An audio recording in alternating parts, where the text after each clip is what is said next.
Hello बच्चों, कैसे हैं आप। आज हम कक्षा 7 विषय संस्कृत रुचिरा द्वितीय भाग्य के त्रयोदशः पाठ है, अर्थात 13वां पाठ लालन गीतम, लाड़ दुलार का गीत। तो इस पाठ का हम हिंदी अर्थ जानेंगे और साथ में ही इसका अभ्यास कार्य भी देखेंगे। पाठ को पढ़ने से पहले पाठ के विषय में जानते हैं कि इस पाठ में बालकों के लिए अत्यंत ही सरल संस्कृत गीत दिया गया है। इसमें बाल सुलभ लयबद्ध श्लोकों में प्रकृति की शोभा का सुंदर चित्रण किया गया है। इन श्लोकों में प्रातः सूर्योदय के समय पृथ्वी की शोभा, पक्षियों का कूजना तथा कमल के खिलने का, मंदिर में नगाड़ों की ध्वनि का, नदी में हिलती हुई नाव का तथा अन्य पशु पक्षी, पुष्प, वृक्ष, गाय, सिंह आदि का सुंदर चित्रण किया गया है। तो आइए अब पाठ को देखते हैं। तो पहले इस पाठ का सस्वर गायन करते हैं, उसके पश्चात इसका अर्थ देखेंगे।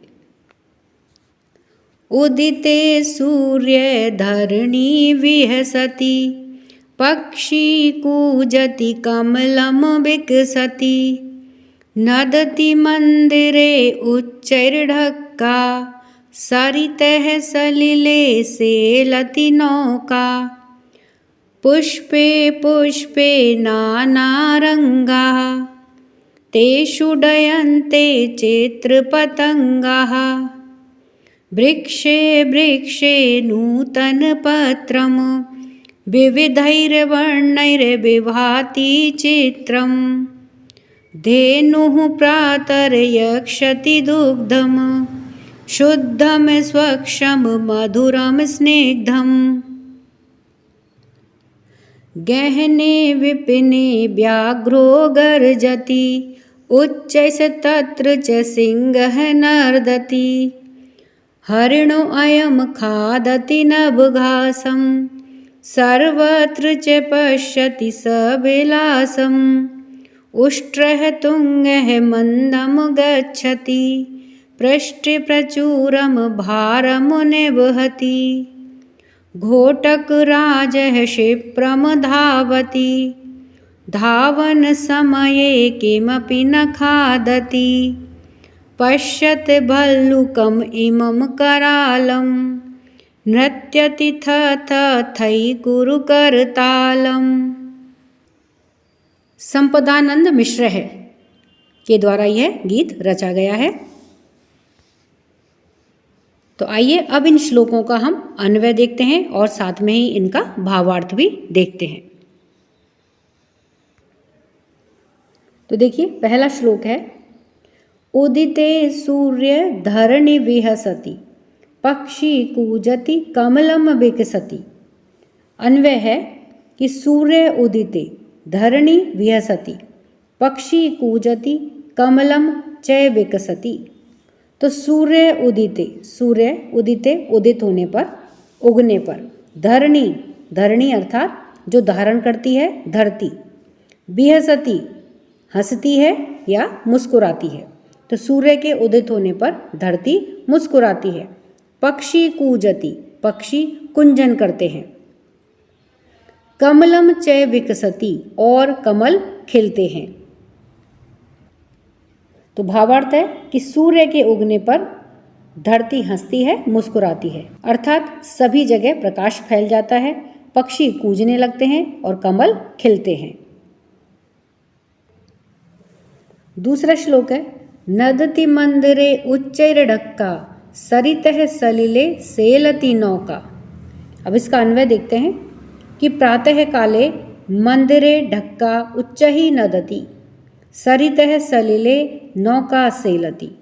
तो प्रातः काले अर्थात सुबह के समय में, मंदिरे मंदिर में, ढक्का नगाड़ा, उच्च स्वर में, नदति बजता है, अर्थात मंदिर में सुबह के समय प्रातःकाल नगाड़ा उच्च स्वर में बजता है। सरितः सलिले, सरितः नदी, सलिले जल में, तो नदी के जल में, नौका सेलति नाव चलती है। तो इसका भावार्थ है कि प्रातःकाल मंदिर में नगाड़ा जोर से बजता है अर्थात ध्वनि करता है और नदी के जल में नाव डगमगाती है या डोलती है या चलती है। पुष्पे पुष्पे नाना रंगा तेषु डयन्ते चित्र पतंगा। अब इसका अन्वय देखते हैं। प्रातः काले पुष्पे पुष्पे नाना रंगा संति। प्रातः काले सुबह के समय पुष्पे पुष्पे पुष्प पुष्प पर अर्थात प्रत्येक फूल पर नाना रंगा संति अनेकों रंग हैं अर्थात अनेक रंग के फूल हैं। तेषु चित्र पतंगा डयन्ते। तेषु उन पर किन पर? अनेकों रंग के जो पुष्प हैं उन पर चित्र पतंगा यानी तितलियां डयन्ते उड़ रही हैं। भावार्थ है प्रातः काल के समय पुष्प पुष्प अर्थात प्रत्येक पुष्प में भिन्न भिन्न रंग हैं, अनेकों रंग के हैं और उन पर तितलियां उड़ती हैं। वृक्षे वृक्षे नूतन पत्रम विविधैर्वर्णैर्विभाति चित्रम। अन्वय देखते हैं। प्रातः काले वृक्षे वृक्षे नूतन पत्रम अस्ति विविधै वर्णः, ये वर्ण है, विविधै वर्ण चित्रम विभाति। तो अर्थ है इसका प्रातः काले सुबह के समय में वृक्षे वृक्षे नूतन पत्रम अस्ति वृक्ष वृक्ष पर नए पत्ते हैं।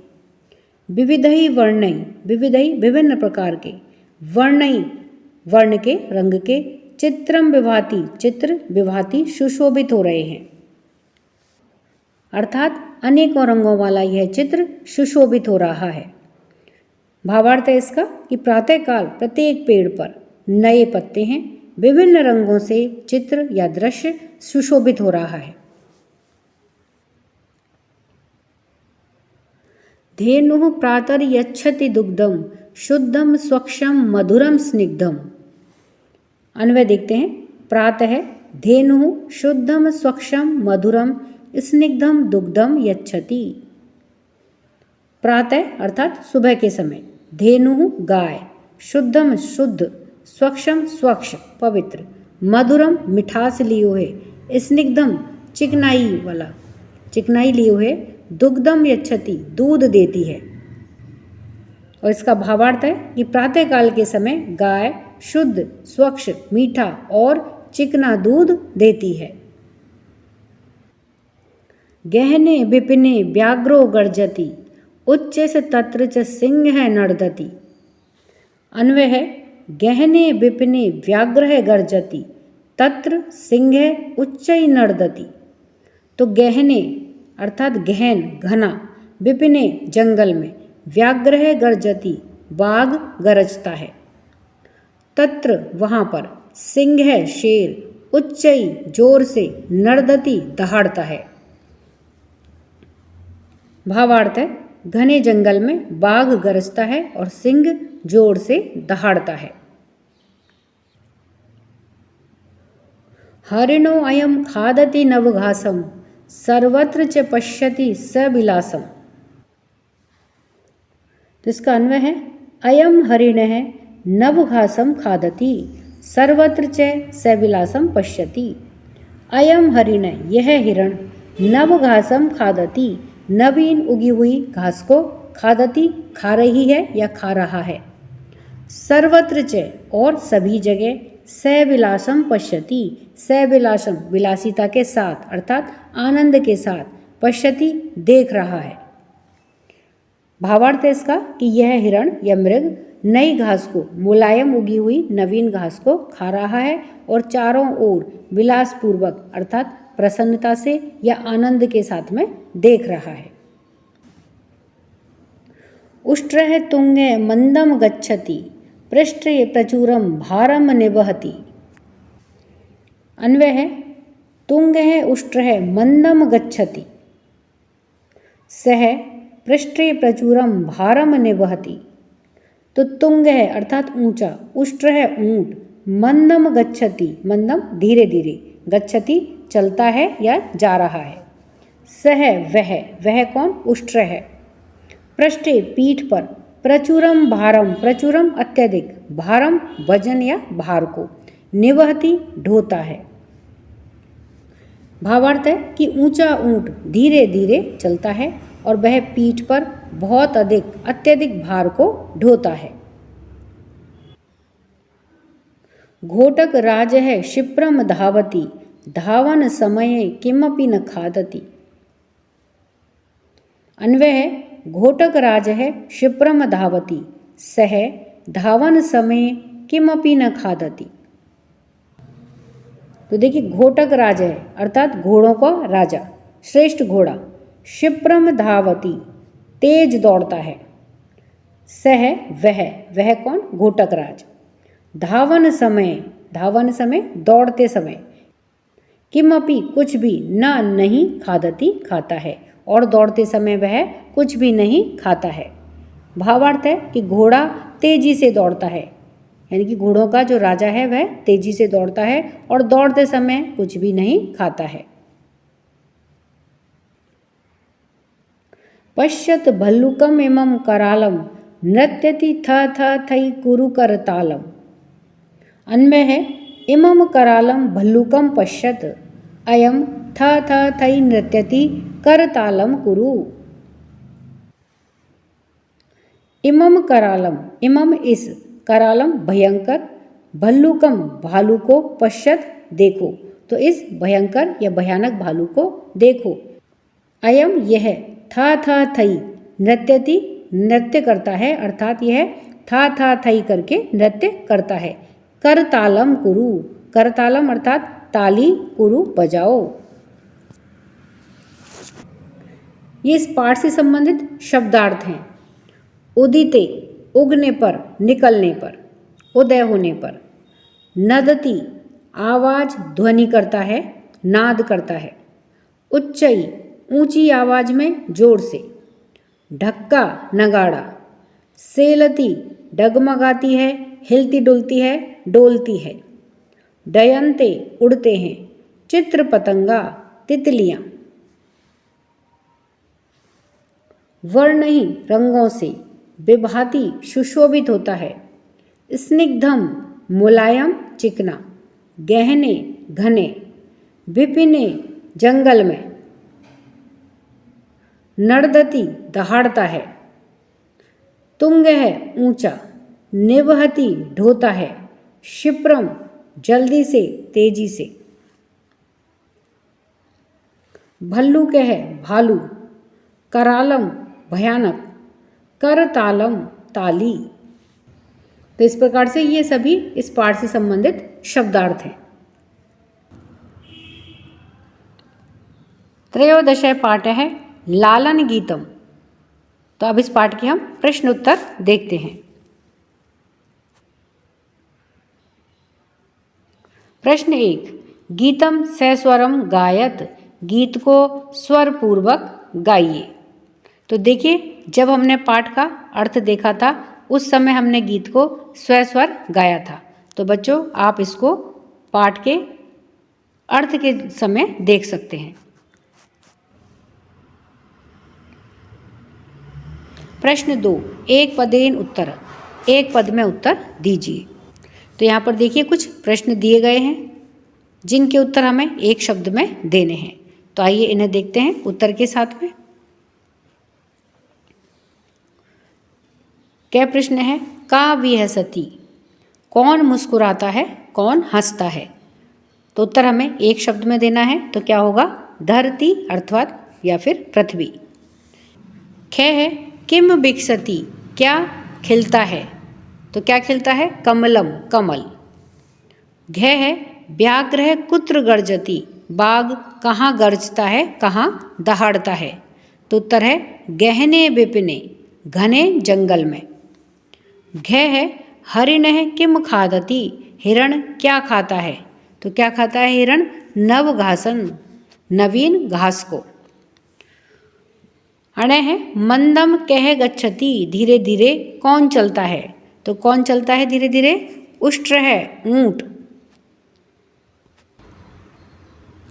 प्रश्न 3, रेखांकित पदानि आधृत प्रश्न निर्माणम कुरुत, रेखांकित पदों के आधार पर प्रश्न निर्माण कीजिए। तो यहाँ पर देखिए ये वाक्य दिए गए हैं और इन वाक्यों में ये शब्द एक एक शब्द यहाँ पर रेखांकित किया गया है। तो रेखांकित शब्दों के आधार पर हमें प्रश्न का निर्माण करना है कि जब उससे प्रश्न करें तो उसका उत्तर ये रेखांकित शब्द हो। इस प्रकार से हमें प्रश्न का निर्माण करना है। तो आइए इन्हें देखते हैं कि किस प्रकार से प्रश्न का निर्माण होगा। क्या है? सलीले नौका सेलती, सलीले जल में, नौका सेलती, नौका चलती है। तो यहाँ पर देखिए नौका के नीचे रेखांकित किया गया है, तो इसको आधार बना करके हमें प्रश्न का निर्माण करना है। अर्थात जब प्रश्न पूछा जाए तो उसका उत्तर ये नौका निकले, नौका आए। तो जल में कौन चलता है, क्या प्रश्न बनेगा? जल में कौन चलता है, तो कौन के लिए क्या आएगा? का। प्रश्न कैसे बनेगा? सलीले का सेलती, जल में कौन चलता है। ख है पुष्पेशु चित्र पतंगा डयन्ते, पुष्पेशु फूलों पर, चित्र पतंगा तितलियां, डयन्ते उड़ रही हैं। यहाँ पर देखिए पुष्पेशु इसके नीचे रेखांकित किया गया है। तो किस पर या किन पर तितलियां उड़ रही हैं, तो किन पर के लिए क्या आएगा? केशु चित्र पतंगा डयन्ते, किन पर या किस पर तितलियां उड़ रही हैं। इस प्रकार से प्रश्न बनेगा। ग है उष्ट्रः पृष्ठे भारम बहती, ऊंट पीठ पर भारम को अर्थात वजन को बहती ढोता है। तो यहाँ पर देखिए उष्ट्रः के नीचे रेखांकित किया गया है, तो इसको आधार बना करके हमें प्रश्न बनाना है। तो कौन पीठ पर वजन या भार ढोता है, तो कौन के लिए क्या आएगा? कह। प्रश्न कैसे बनेगा? कह पृष्ठे भारम बहती, कौन पीठ पर भार या वजन ढोता है। घ है धावन समय अश्वः किमपि न खादति, दौड़ते समय अश्व या घोड़ा कुछ भी नहीं खाता है। तो धावन समय के नीचे रेखांकित किया गया है, इसको आधार बना करके हमें प्रश्न बनाना है। तो प्रश्न क्या बनेगा कि कब घोड़ा कुछ भी नहीं खाता है, तो कब के लिए क्या आएगा? कदा। तो अब प्रश्न कैसे बनेगा कि कदा अश्वः किमपि न खादति, कब घोड़ा कुछ भी नहीं खाता है। और जब हम इसका उत्तर देखेंगे तो कब घोड़ा कुछ भी नहीं खाता है, इसका उत्तर क्या आएगा?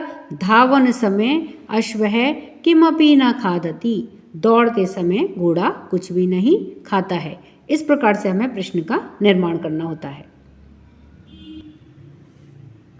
अणः सूर्य उदिते धरणी विहसति, सूर्य के उदित होने पर धरती मुस्कुराती है। तो यहाँ पर देखिए सूर्य के नीचे रेखांकित किया गया है, तो इसको आधार बना करके हमें प्रश्न बनाना है। तो किसके उदय होने पर या किसके निकलने पर धरती मुस्कुराती है, तो किसके के लिए क्या आएगा? कस्मिन। प्रश्न कैसे बनेगा? कस्मिन उदिते धरणी विहसति, किसके उदित होने पर धरती मुस्कुराती है। तो इस प्रकार से इन रेखांकित शब्दों के आधार पर प्रश्न बनेगा, और प्रश्न बनाने के बाद हर प्रश्न के पीछे प्रश्नवाचक चिन्ह लगाना अनिवार्य है।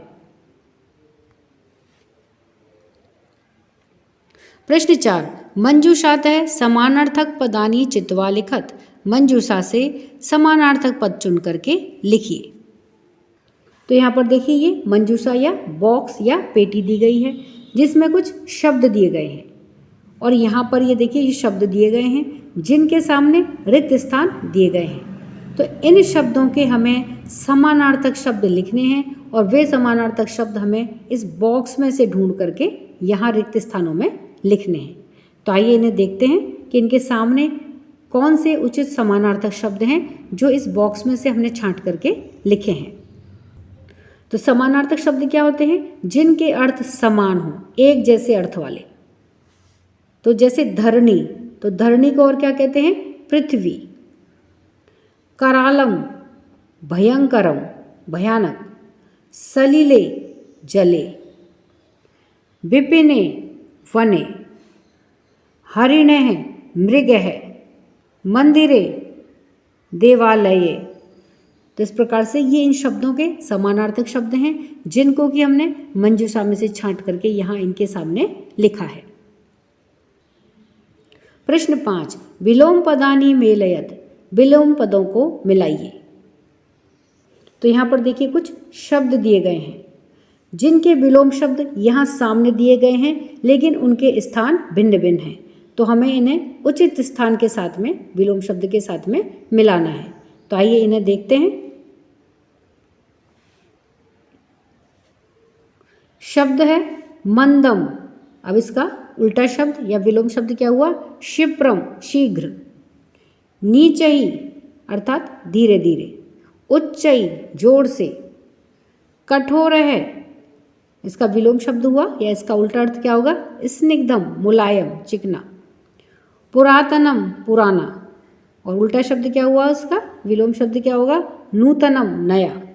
अपर्याप्तम, जो पर्याप्त नहीं है, कम। और इसका विलोम शब्द क्या हुआ? पर्याप्तम, पूरा या काफी। प्रश्न 6, उचित कथनानां समक्षम आम, अनुचित कथनानां समक्षम न इति लिखत। उचित कथन के सामने हाँ, अनुचित कथन के सामने नहीं, इस प्रकार से लिखिए। तो यहाँ पर देखिए कुछ वाक्य दिए गए हैं जिन्हें पढ़ करके हमें यह पता लगाना है कि यह वाक्य सही है। अगर वह वाक्य सही है तो उसके सामने हमें लिखना है आम, आम अर्थात हाँ। और अगर वह वाक्य या कथन सही नहीं है तो उसके सामने हमें लिखना है ना। इस प्रकार से इन वाक्यों के सामने आम और ना हमें लिखना है। तो आइए इन्हें देखते हैं। तो क्या है? धावन समय अश्वः खादति। दौड़ते समय अश्व या घोड़ा खादति, खाता है। तो यह कथन देखिए गलत है। तो इसके सामने क्या लिखेंगे? ना, यानी नहीं। क्योंकि दौड़ते समय घोड़ा कुछ भी नहीं खाता है। किमपि न खादति, कुछ भी नहीं खाता है। ख है उष्ट्रः पृष्ठे भारम न वहति। ऊंट पीठ पर भार को या वजन को नहीं ढोता है। तो यह कथन गलत है। इसके सामने क्या लिखेंगे? ना। सही कथन क्या है कि ऊंट पीठ पर भार को या वजन को ढोता है। ग है सिंह नीचई क्रोशति। शेर धीरे से क्रोशति, रोता है या चिल्लाता है। तो ये देखिए इसका यह कथन क्या है? गलत है। तो इसके सामने क्या लिखेंगे? ना। तो इसका सही कथन क्या है? सिंह उच्चई क्रोशति। शेर ऊंची आवाज में चिल्लाता है या रोता है। घ है पुष्पेशु चित्र पतंगा डयन्ते। फूलों पर तितलियां उड़ रही हैं। तो यह कथन सही है। इसके सामने क्या लिखेंगे? आम अर्थात हाँ। अण है वने व्याघ्र गर्जति। वन में बाघ गर्जति, दहाड़ता है या गर्जना करता है। तो यह कथन सही है। इसके सामने लिखेंगे आम। च है हरिण नव घासम न खादति। हिरण नूतन घास को या नई उगी हुई घास को नहीं खाता है। तो यह कथन गलत है। इसके सामने लिखेंगे ना। सही कथन क्या है कि हिरण नई उगी हुई घास को खाता है। तो इस प्रकार से जो कथन सही है उसके सामने आम अर्थात हाँ, और जो कथन गलत है उसके सामने ना, इस प्रकार से लिखेंगे।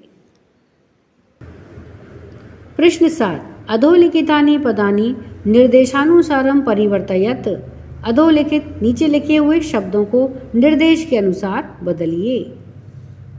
तो देखिए जैसे उदाहरण दिया गया है चित्र पतंग है, तो इसको हमको प्रथमा और बहुवचन में बदल के लिखना है। तो क्या हो जाएगा? चित्र पतंगाहा, प्रथमा विभक्ति बहुवचन। इसी प्रकार से बाकी के शब्दों को भी हमें उनके सामने जो ब्रैकेट में या कोष्ठक में जो निर्देश दिया गया है उनके अनुसार बदल करके यहाँ सामने रिक्त स्थान में हमें भरना है। तो आइए इन शब्दों को देखते हैं। तो ये देखिए, ये तो उदाहरण था जो हमने देख लिया था कि चित्र पतंग है, इसमें प्रथमा और बहुवचन हमको बदलना है। तो क्या हो जाएगा? चित्र पतंगा। भल्लुक है, तृतीया एक वचन के अंदर इसको बदलना है। तो क्या हो जाएगा? भल्लुकेन। उष्ट्र है, पंचमी द्विवचन में इसको परिवर्तित करना है, उष्ट्रभ्याम। हरिण है, सप्तमी विभक्ति बहुवचन में इसको परिवर्तित करना है, हरिणेषु। क्या बनेगा? हरिणेषु। व्याघ्र है, व्याघ्र है, द्वितीय विभक्ति एक वचन के अंदर इसको परिवर्तित करके लिखना है, तो क्या हो जाएगा? व्याघ्रम। घोटक राज है, संबोधन एक वचने, तो क्या बनेगा इसका? हे घोटक राज है।